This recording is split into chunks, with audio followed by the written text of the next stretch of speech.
Jesus had described true discipleship. The Son of Man had nowhere to lay his head. Those who put family first need to put the kingdom first.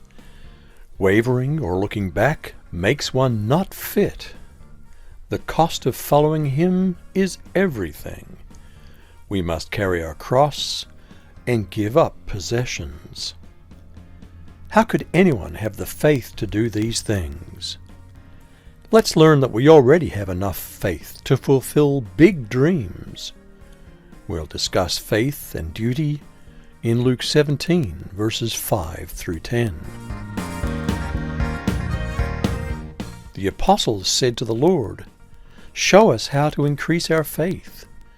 The Lord answered, "If you had faith, even as small as a mustard seed, you could say to this mulberry tree, 'May you be uprooted and be planted in the sea,' and it would obey you.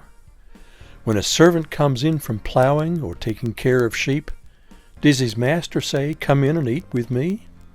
No, he says, 'Prepare my meal, put on your apron, and serve me while I eat.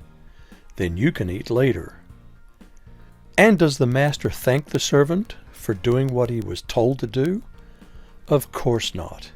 In the same way, when you obey me, you should say, 'We're unworthy servants who have simply done our duty.'" Jesus contrasted a small seed and a large tree. Faith is powerful. The smallest amount can accomplish much. Faith has to be used for really big things, and even living lives of radical self-sacrifice for others. Ants can carry 10 to 50 times their body weight. How much bigger is a tree compared to a mustard seed? That's the power of faith. Jesus said to talk to the tree and tell it to move. Faith must be put to work, because faith without good works is dead. Do we let circumstances keep us from doing good? What circumstances do we need to move out of the way? How do we move a tree? One small task at a time. Noah took 120 years to build a barge, as long as 5 football fields.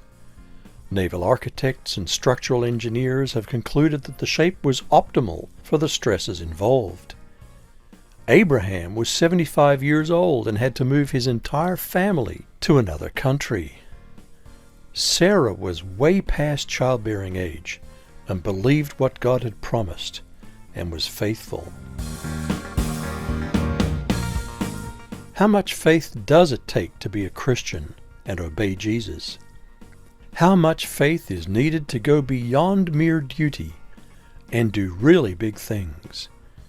How much faith does it take to build a church that's a bright light and not just another museum to generations long dead? Is it faith the size of a mustard seed? It was not that the disciples lacked faith, but simply needed to put it to work. The smallest amount of faith can accomplish great things. We can be afraid, or we can take action. We already have enough faith to fulfill big dreams. Let's just do it.